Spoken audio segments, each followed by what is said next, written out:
everyone. Thanks for joining today. My name is Meredith and I'm a music therapist at CS Mott Children's Hospital. Our first song today is Great is Thy Faithfulness.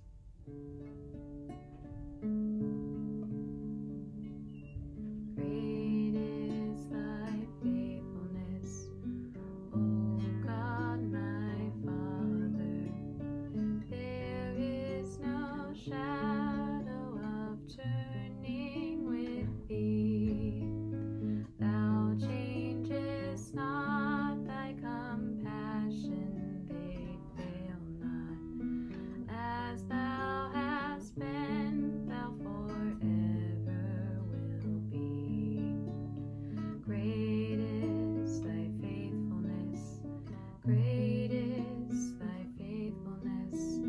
Morning by morning new mercies I see. All that I've needed thy hand hath provided. Great is thy faithfulness, Lord, unto me.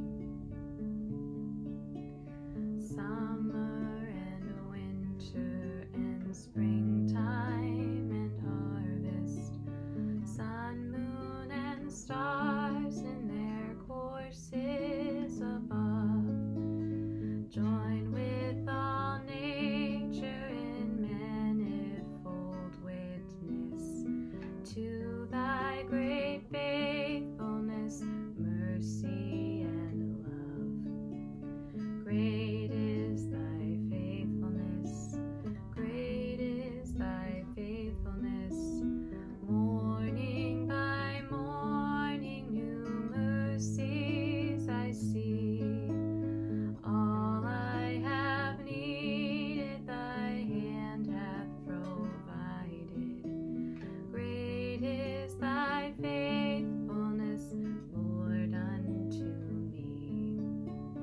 Great is thy faithfulness, great is thy faithfulness.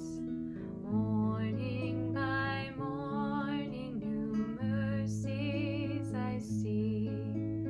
All I have needed thy hand hath provided. Great is thy faithfulness, Lord, unto me. Great is thy faithfulness, Lord, unto me.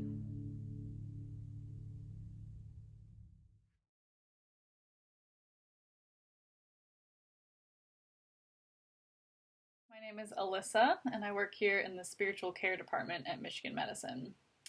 I myself come from the Protestant Christian tradition, but I hope that you can find comfort in my words, even if you yourself come from a different tradition. So if you'd like, please join me in this opening prayer. God, may your Spirit speak to us today and tell us what it is we need to hear. Open our ears and our hearts to hear your voice. Amen. So our text today comes from the Gospel of Mark, chapter 6, beginning in verse 32. The apostles gathered around Jesus and reported to him all that they had done and taught.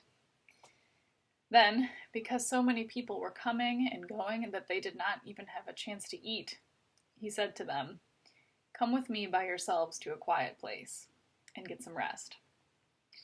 So they went away by themselves in a boat to a solitary place. We jump into the story of Jesus and his disciples as they are regathering after being sent out to teach in the towns and villages around Nazareth. They tell Jesus the stories of their travels and experiences, and Jesus returns with an invitation to take a break. The text says, "Then because so many people were coming and going that they did not even get a chance to eat, he said to them, 'Come with me by yourselves to a quiet place and get some rest.'" I wonder how the disciples received this invitation. Were they annoyed? Maybe they felt so excited about everyone they were meeting and teaching that the thought of taking a break seemed silly. Why now? We need to ride this wave and teach even more people. Will we lose progress if we stop? Maybe they felt relieved Thank goodness. We loved teaching, but it was exhausting and we needed a break. Maybe they felt confused. First you tell us to go work and teach, and now you're telling us to rest. What's the right thing to do? So we don't know exactly what their reactions were, but we do know that they accepted Jesus' invitation to rest. Verse 32 tells us they all went away in a boat to a solitary place. Admittedly, Jesus' call to rest is an invitation that I have trouble accepting often in my life. As I sat down to write this sermon, I was coming off of a busy and stressful week, and I didn't know what I was going to say in my sermon. It was getting close to the deadline, and I felt stressed. I opened my laptop to write the sermon, and I saw the title I had already chosen, The Call to Rest.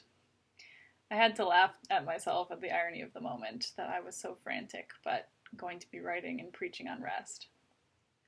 The call to rest is an invitation I need to hear over and over again. Perhaps you can relate to my frantic and stressed out mood this last week, or perhaps the exhaustion of the disciples. Maybe you've been running from one thing to the next with hardly a chance to even eat or take a break. How do you react when you hear Jesus' invitation?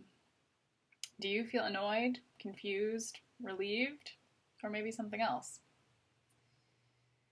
Being told to rest or take a break might feel like a slap in the face when you have to be busy just to survive, just to pay the bills and keep your head above water. Perhaps you're so used to working and being on the go that the concept of taking a break is foreign to you.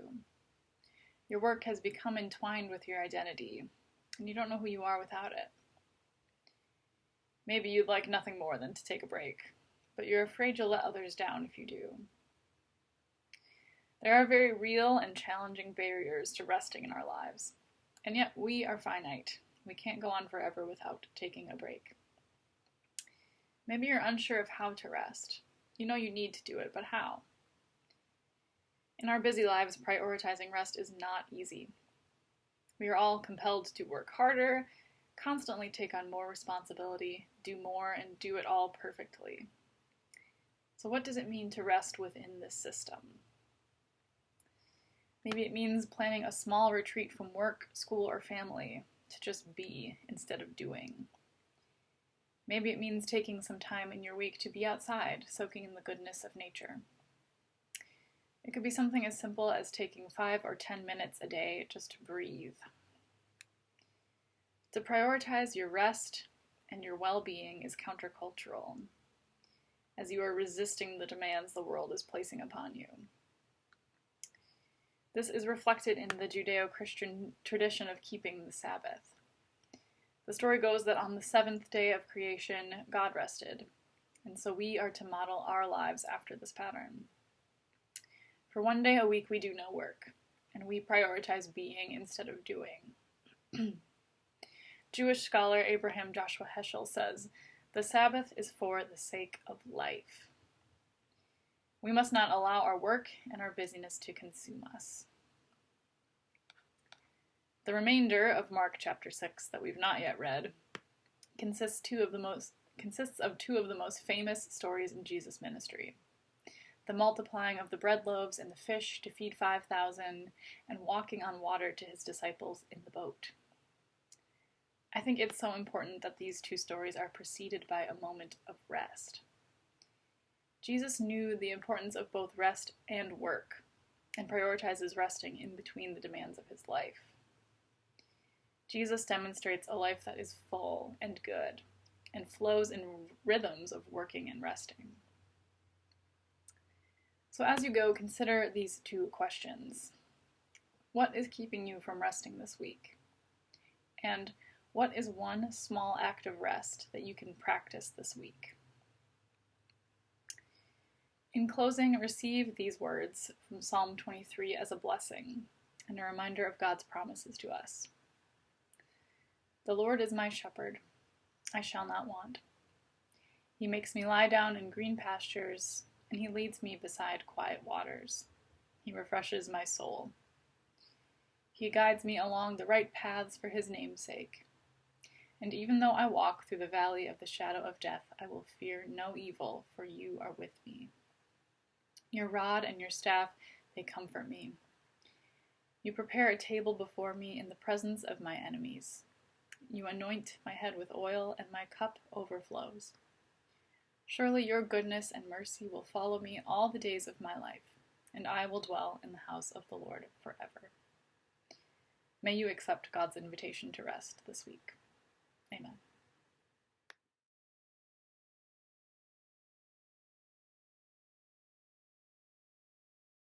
Our next song is Oh How He Loves Us.